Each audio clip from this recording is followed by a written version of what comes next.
నమస్తే, welcome to AGS TV news. ప్రజల మనసులు గెలుచుకున్న భువనమ్మ నిజం గెలవాలి. TDP MLC Panchumarthi Anuradha media సమావేశం ఎన్టీఆర్ భవన్ అమరావతి నుండి ప్రత్యక్ష ప్రసారం.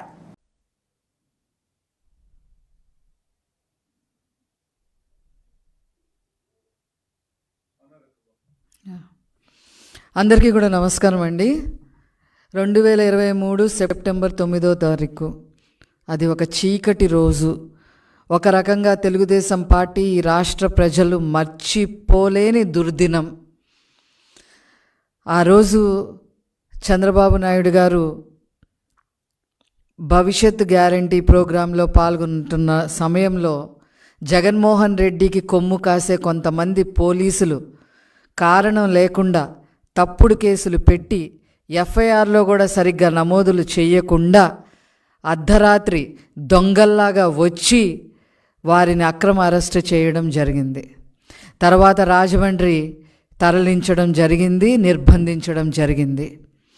కార్యకర్తలందరూ కార్యకర్తల్లో విపరీతమైన ఆక్రోశం, శోభ అందరికీ కూడా తెలుసు ఆ సమయంలో ఏం జరిగిందో. అదేవిధంగా ప్రజల్లో ఒక అయోమయ పరిస్థితి. ఈ వయసులో 14 సంవత్సరాలు ముఖ్యమంత్రిగా చేసిన నాయకుడిని అరెస్ట్ చేయటం ఏంటి అని చెప్పి ప్రజల్లో ఒక అయోమయ పరిస్థితి.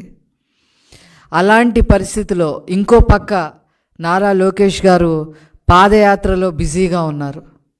ఇలాంటి టైంలో ఏం చేయాలి, ఎటు పోవాలి, దిక్కు తోచని పరిస్థితుల్లో నారా భువనేశ్వరి గారు బయటికి రావడం జరిగింది. ఏనాడు రాజకీయాలు పట్టించుకొని మహిళ, ఏ రోజు కూడా ఆఖరికి గవర్నర్ విందు కార్యక్రమాల్లో కూడా తన భర్త చంద్రబాబు నాయుడు గారితో పాటు పాల్గొనని మహిళ, ఎంతసేపు ఎన్టీఆర్ ట్రస్ట్ ద్వారా సేవా కార్యక్రమాలు అందిస్తూ దాదాపు 27 రకాల సేవా కార్యక్రమాలు అందిస్తూ ఈ రాష్ట్రానికి అన్ని రకాలుగా ఎన్టీఆర్ ట్రస్ట్ ద్వారా ఆదుకుంటున్న మహాసాధ్వి భువనమ్మ గారు ఆనాడు బయటికి రావటం జరిగింది. 53 రోజుల పాటు రాజమండ్రి బస్సులోనే బస చేస్తూ కార్యకర్తలకి, నాయకులకి, ప్రజలకి అందరికీ కూడా భరోసా కల్పిస్తూ తను లోపల ఎంతో ఆవేదన చెందుతున్నప్పటికీ కూడా అది పంటి బిగున పెట్టి మరి మనందరినీ కూడా ఒక తాటి మీద నడిపిస్తూ ఏ రకంగా భరోసా కల్పించారో మనం అందరం కూడా చూసాం. చంద్రబాబు నాయుడు గారు నిర్బంధించినప్పుడు వారు భువనమ్మ గారు చంద్రబాబు నాయుడు గారిని ములాఖతులో కలిసినప్పుడు ఇలాగ కార్యకర్తలందరూ పిట్టల్లాగా రాలిపోతున్నారు, గుండెపోటు వచ్చి దీనికి ఏంటి పరిష్కారం అని చెప్పి వాళ్ళిద్దరి మధ్య ఒక చర్చ జరిగినప్పుడు తెలుగుదేశం పార్టీతో పాటు మన కుటుంబం కూడా వాళ్ళకి తోడుగా ఉంటుంది అనే భరోసా వెళ్ళి కల్పించి రండి అని చెప్పి భువనేశ్వరి గారికి ఆదేశాలు ఇవ్వటం, సూచనలు చేయటం జరిగింది. అంతటి మీద ఒక్క క్షణం కూడా ఆగకుండా తన భర్త మరి జైల్లో ఉన్నప్పటికీ కూడా రాలిపోతున్న పిట్టల్లాగా రాలిపోతున్న కార్యకర్తల్ని, వాళ్ళ కుటుంబాలని వెళ్ళి పరామర్శించాలని నిర్ణయించుకొని అన్నిటికీ తిరుమల వెంకటేశ్వర స్వామి తనకు తోడుగా ఉన్నారని చెప్పి నమ్మి ఆనాడు అక్టోబర్ 25వ తారీఖు తిరుమల వెంకటేశ్వర స్వామి దర్శించుకొని చంద్రగిరిలో నిజం గెలవాలి అనే యాత్ర ద్వారా మరి 203 కుటుంబాలని మారుమూరు పల్లెటూళ్ళు సైతం వదిలిపెట్టకుండా పరామర్శించిన ఘనత భువనమ్మ గారిది. 95 నియోజకవర్గాలు పర్యటించడం జరిగింది. మాలుమూరు ప్రాంతాల్లో కూడా మేము చాలాసార్లు చెప్పాం, మేడం అక్కడ చాలా కష్టం, వెళ్ళడం కూడా చాలా కష్టం. వాళ్ళని పిలిచి, ఆ కుటుంబాన్ని పిలిచి మనం పార్టీ ఆఫీస్లో చెక్కులు అందజేద్దాము అని చెప్తే లేదు వెళ్ళలేని పరిస్థితి ఉంటే నేను నడిచైనా సరే వెళతా, ఆ ఇంటికి వెళతా, నేను వెళ్ళి తీరాల్సిందే, వాళ్ళని పరామర్శించాల్సిందే, వాళ్ళకి భరోసా కల్పించాల్సిందే, వాళ్ళకి ధైర్యం చెప్పాల్సిందే.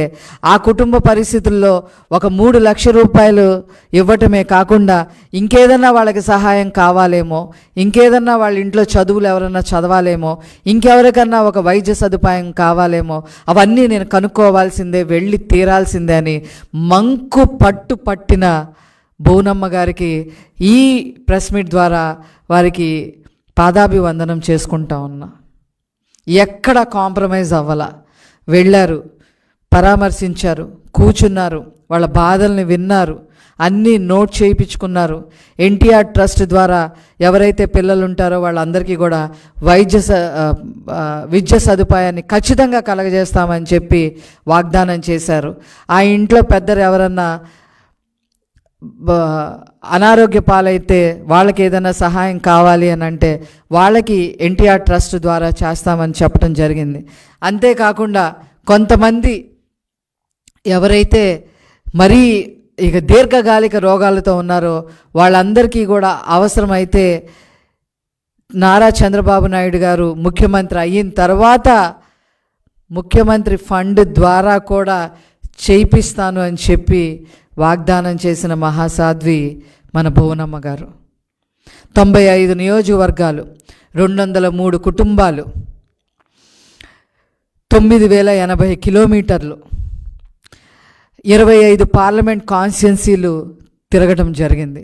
25 పార్లమెంట్ కాన్స్టిట్యున్సీలు, ఒక్కొక్క పార్లమెంటరీ కాన్స్టిట్యున్సీస్ అయితే 2-3 సార్లు తిరగాల్సి వచ్చింది.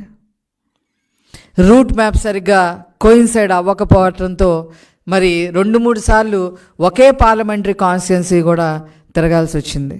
దాదాపు 150 ప్రసంగాలు వారు చేయటం జరిగింది. అంతేకాకుండా ప్రసంగాలు చేయడమే కాకుండా వ్యక్తిగతంగా ఇంటరాక్షన్ ప్రోగ్రామ్స్ కూడా మేడం గారు చేయటం జరిగింది.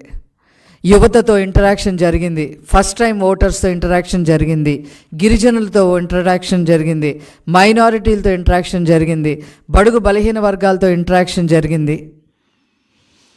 అలా ప్రతి వర్గాన్ని కూడా వాళ్ళు కలుసుకున్నారు. యువతతో ఇంటరాక్షన్ ప్రోగ్రాం జరిగింది.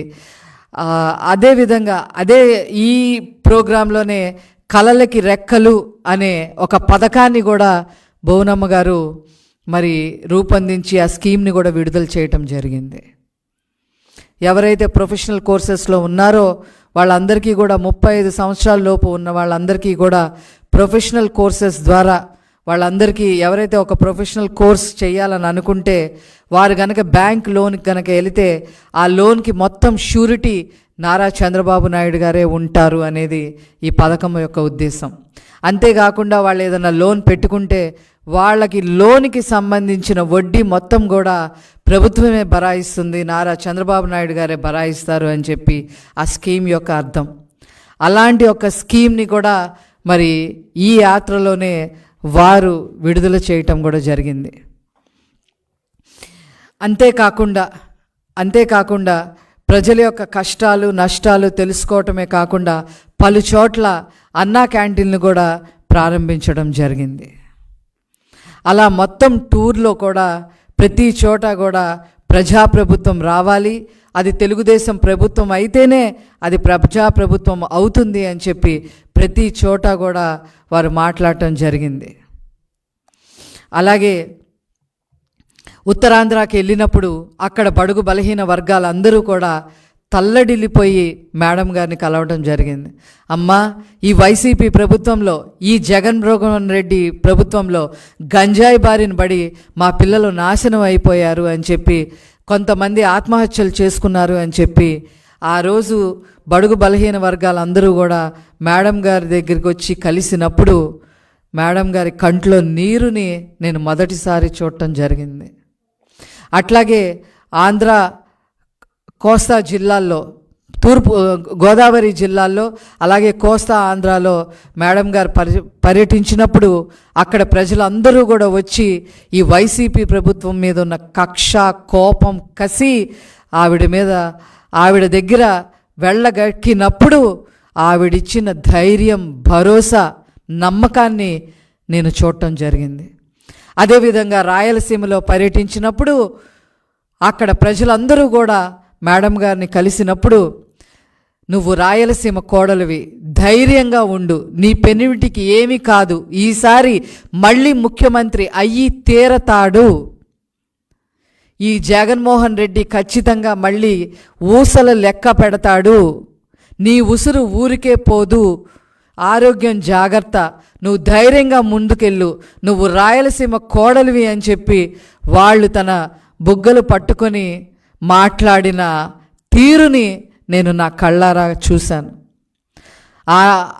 వాళ్ళు అలా మాట్లాడినప్పుడు భువనేశ్వరి గారు కళ్ళమ్మట నీళ్లతో పాటు తన ఆవేదన, వెనకున్న ఆవేదన అందరి కూడా మరి ఒక సంతోషం, ఆనంద బాష్పాలు కూడా నేను వారి కళ్ళల్లో చూడటం జరిగింది. ఈ ప్రోగ్రాం అంతట్లో కూడా మొత్తం కూడా నేను మేడం గారి ఎమ్మటే ఉండటం నిజంగా నాకు ఈ గొప్ప బాధ్యత అప్పచెప్పినందుకు నేను నారా చంద్రబాబు నాయుడు గారికి, లోకేష్ గారికి, తెలుగుదేశం పార్టీకి ధన్యవాదాలు